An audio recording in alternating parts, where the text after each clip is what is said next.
And people are saying like Justin Gaethje, he's older than that lad. He's 2 years older than Dan Hooker. That's true. Dan Hooker couldn't grapple up off his ma. You know what I mean? Okay, strong statements about Dan Hooker there. He said that, right, which is a wild line. He was just having a laugh. And I know a lot of people are shocked by this. And I know a lot of people said that's out of bounds. It's off limits. Have a bit of respect. You're a trash human being. I mean, all you got to do is have a look on Twitter and some YouTube comments. People are really going after Paddy for this. And obviously Dan Hooker came out with a wild response as well. We'll get to that in a second.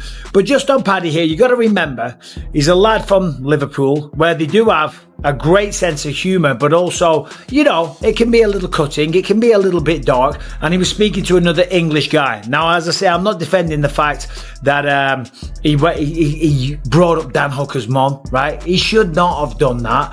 But in the context, right, it wasn't that bad. He never said anything too bad. He was basically just talking about the grappling of Dan Hooker. Now, should he have mentioned his mother? No, absolutely not. Paddy Pimblett has taken things with Justin Gaethje to a new level, turning what began as casual trash talk into a deeply personal conflict. What started as a passing insult has escalated into one of the most tense and uncomfortable build-ups in the lightweight division. It's just been a crazy sport. It's just such a crazy ride. There's so many variables that are constantly changing and adjusting and shifting, and, you know, Islam going up, Ilya not fighting in January. You know, you could have never predicted these things. So, you know, I've been talking it, I've been trying to speak it into the ether for a long time now. I'm going to fight. In January, I was going to beat Ilya, and then I was going to fight Max on the White House card, but things are shifting and still going to the boxing classes, wrestling classes, because when the training camp comes, I try to mix it up and polish everything that I have been able to learn, everything that worked for me in wrestling and boxing. I want to develop all the time my knowledge. I want to get better all the time, and I can get better if I only go and train MMA. I need to learn new techniques. Like in BJJ, you never end up learning. One thing is what you know, and the other is what you do with what you know. Who do you think should be next for Ilya? Who should be next for Ilya? 55 has always been so cloudy at the top. Maybe Gaethje. I think him going to 170 to fight Islam, if Islam wins, is a stretch. You know, Islam's big, man. I've never seen Ilya in person, but he seems smaller. I know obviously he can knock anyone out. I do think if they fight, Ilya can knock anybody out from 45 to 170. He has the skills, the power, the technique, and but we've just never seen him in there with somebody that big and somebody with that caliber of wrestling.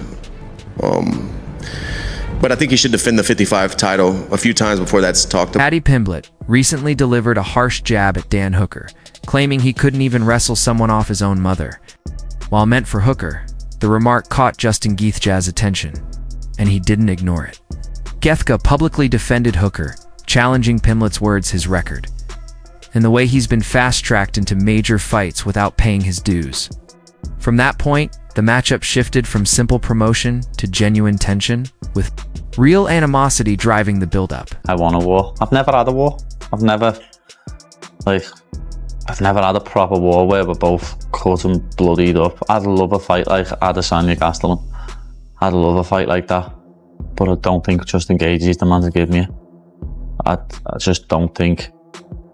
I love biting down on my gum shield and swinging punches. You never know, I might end up doing that to him. But I just can't see him getting past the third round. The only way he beats me is a big overhand right or a big left hook. I genuinely can't. I don't see anywhere he's better than me, even on the feet. I know he's an amazing striker, but so am I. So I just don't see anywhere he beats me. Paddy wants to fight Ilya, Ilya wants to fight Paddy. Yeah. That's what they want, but I'm here to pick it up again. I'm going to do the same thing I did for the Khabib and Tony thing. I'm going to pick this up. Paddy Pimblett, I mean, this guy's got a ton of momentum, you know, a ton of confidence, and those are two variables that are tough to beat. I'm going to have to really steal that momentum early, and I know he's going to make mistakes, so I have to be ready to take advantage of these mistakes. Such a crazy sport, but Paddy Pimblett is a very popular guy right now, and it's going to do great things. I'm going to beat Paddy, I'm going to beat Ilya, and then I got to get Max back. How do you not be a fan of Justin Gaethje? That is your favourite fighter's favourite fighter. Everyone loves watching Justin Gaethje fight, but everyone was fighter entertaining and he puts himself in a war. But when you watch him as a fan, it's unbelievable. But then when you break him down to watch him as an opponent, you see a lot of holes in his game and come on and exploit them. I'd love to have a scrap with him. I would have. In all my years of fighting, including my amateur fights, 35 fights, I've never really had a war. So it'd be nice to finally get one with the king of them, but I don't think it'll get that far. I think The tension, once simmering, has reached a boiling point. Paddy Pimblett has embraced the chaos, defending his remarks and framing Justin Gaethje as part of the old guard, respected but beatable. That boldness has angered fans who view Gaethje as one of the division's toughest veterans, especially since stylistically this matchup is brutal for both fighters.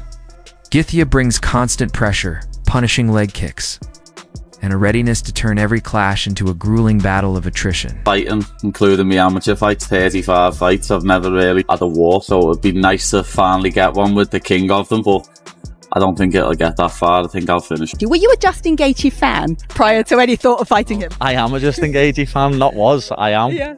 And anyone who is an MMA fan and isn't a Justin Gaethje fan isn't an MMA fan. Like, I always say, he's your favourite fighter's favourite fighter. He's one of my favourite fighters, one of the best fighters that you can watch. And the fact that I'm now getting in there against him is what dreams are made of. And he's made no secret that he wants to keep this on the feet. We know his knockout power, but your submission skills are so slick. You want to take it to the ground? No, okay. I'll keep it on the feet with him. Yeah. It might come as a surprise to you. Paddy the Baddy says that he's a weird fighter. He knows he's a weird fighter, and you can't bring anybody into training camp to mimic him, that he wrestles weird and he grapples weird. Do you see Paddy that way? I don't see Paddy that way. That's not an insult. It wouldn't be a compliment if he was weird. It's not an insult that he's not weird. I don't see him that way. I don't see him as a stranger. It makes me want to go back and rewatch some Paddy fights and see what weird things did he do. And there are weird guys. Weird just meaning unique. Wonder Boy's got an extremely weird style. Lyoto Machida had a very unique style. Paddy the Baddy believes that he has a weird and unique style, and I'm just wondering where. Like, there's been guys that we've seen that have come along on the ground. Over time, there was something that got introduced to us known as the rubber guard. But I don't see that from Paddy. I don't see a weirdness. I don't see something that Gaethje isn't familiar with or that he hasn't dealt with before. Now, is it a good idea to stand up with Justin Gaethje if you're Paddy Pimblett? So many people say no. But I'm not certain that we know that answer is no. I'm not certain. I find it lazy. If I'm to use a word, I'll use the word lazy. I find it lazy when a fight analyst reverts back to 1993 and starts talking about a stand-up guy versus a ground guy. I just don't know that that's true with anybody. I don't know if there's anyone on the roster that you could match up with anybody else on the roster. And you could say, okay, if it's stand-up, for sure, this athlete's going to win. If it goes to the ground, for sure, this athlete's going to win. I don't know if it's like that anymore. Justin Gaethje thrives when opponents lose composure, footwork falters, or damage stacks up, meaning if the fight stays upright for long periods, Pimblett faces extreme danger. But Pimblett seizes advantage in chaos. His style revolves around scrambles, sudden grappling, and rapid transitions that turn minor errors into fight-tending opportunities.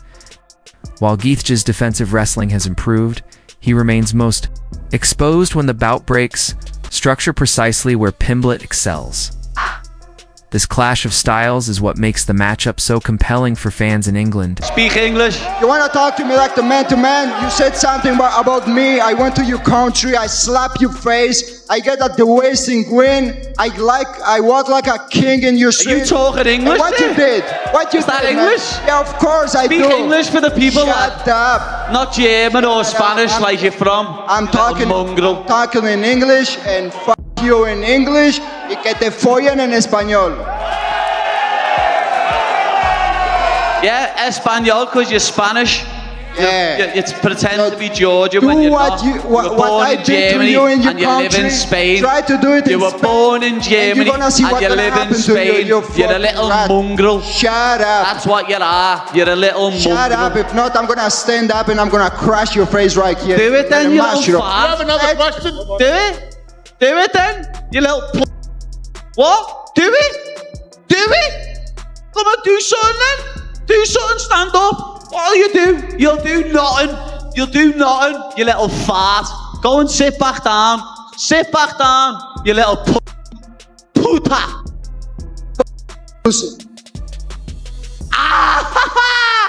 Fuck. Everything you talk. Little mushroom.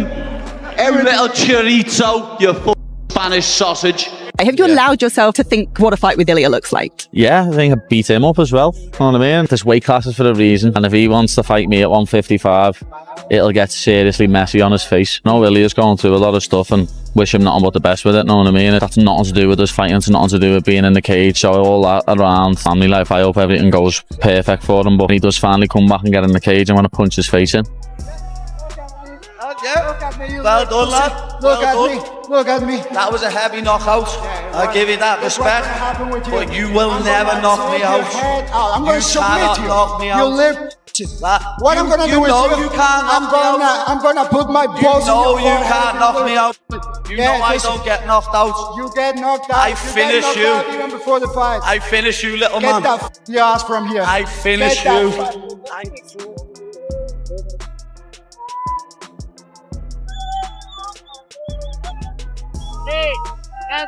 As a guy who spent time in the cage with Paddy, what kind of a chance do you give Paddy if he gets that Ilya Topuria fight? Paddy is better than most will give him credit for. His octagon presence was on point. He knew where he needed to be. He was completely okay with getting taken down that first round. He kept great distance, kept me off with the kicks. Topuria being a little bit shorter than me, but great punching power. I think Paddy would have a good chance to keep it past a round or two because he's not going to engage as much as Oliveira did. But ultimately, it's definitely a mismatch. And that's just because we're talking Ilya Topuria. I think Ilya Topuria is easily the most talented guy, not just in our division, but I think in the entire sport. What about Ilya? Because he's moving up to 155, right? Yeah, always. And you guys have a long history. Yeah. That press conference 2 years ago was one of the most fucking entertaining press conferences of all time. Your chirps, like calling him like a fucking chorizo sausage and shit. That's what he should have changed his name to, That's funny. He's changed his nickname to a shit nickname, hasn't he? Like Legend or something. Yeah. Should have changed it to El Chorizo. Would have been well funnier. What do you make of his like involvement? Because that was a long time ago, and now he's kind of fucking leveled up like crazy, he has. right? But we always knew he was a good fighter. Know what I mean? Like that's sort of what pisses me off about him. Even though I hate him and I think he's a bellend, like I wouldn't lie and say he's a shit fighter because he's not. But that's what he says about me, and it made me laugh when he said, "What did he say? He called me fat." That's like, lad, you can't make your weight division anymore that you are champion of, and you're trying to call me fat. He's a midget, lad. He's tiny. He's smaller than Michael Chandler. You'll see what I do to Michael Chandler next Saturday night when I dismantle him, and it'll be a very similar game plan to beat Ilya. He's small. He walks forward, swinging shots. I'll kick him up and down the octagon, and I'll either knock him out or submit him. Like that fight's there down the line. No, 100%. That fight's got to happen. That's a fight that you can have as a pay-per-view main event with no title on the line. That gives me like chills just thinking about that. The press conferences and shit. That'd be crazy. The press. He'd have to do a world tour for that, like they did with Aldo McGregor. That'd be fucking hilarious. Yeah, Ilya, you know, it's there anytime. Know what I mean? Anytime, lad. Because it seems like they don't know what to do. Because Ilya moved up. I don't know if Islam wants to fight him or not. So like he's looking for an opponent. Yeah. It seems like this fight is really going to decide a lot of stuff in that whole division. Yeah, it is. As I've said it a few times, like the old guard of the lightweight division, they're all on the way out. You've got Chandler, who's 38. You've got Dustin, Justin, and Charles, who are all 35 and older. I think even Danaher might be 35. Moicano's 38. Dariush is 38. In the next 2 or 3 years, the top 10 is going to look completely different. The only person in the top 10 I can think of who's under 35 is Arman Sarukian. he's just a little posh boy who's had everything handed to him on a silver platter by his dad. Do you think he actually got injured or no? Or what do you think happened? No, he's a little bitch ass. That's what you are, Armin. Little boy. I was confused too, because yeah, we had him on the pod that week too, and then I don't know, he was doing videos too with Nina drama. He was like wrestling and shit. Yeah. And then he was doing them videos where he flips forward on his neck. Right. And then he's saying that he's got a bad back. Dana said, didn't he? There was Dana shot him down in that interview. I was like, whoa, that's heavy, that. You don't want the boss saying that about you. But because he got asked, didn't he, is Armin still number one? Right. And he was like, no. Right. He's gonna have to. Fight week approaches. The stakes feel intensely personal. This isn't just about rankings anymore. It's about respect and proving who truly belongs at the top versus who has been talking too soon. Gaethje views Pimblett as untested, while Pimblett believes Gaethje can be beaten. In a sport as advanced and unforgiving as MMA, that clash of belief and skill makes everything far more intense.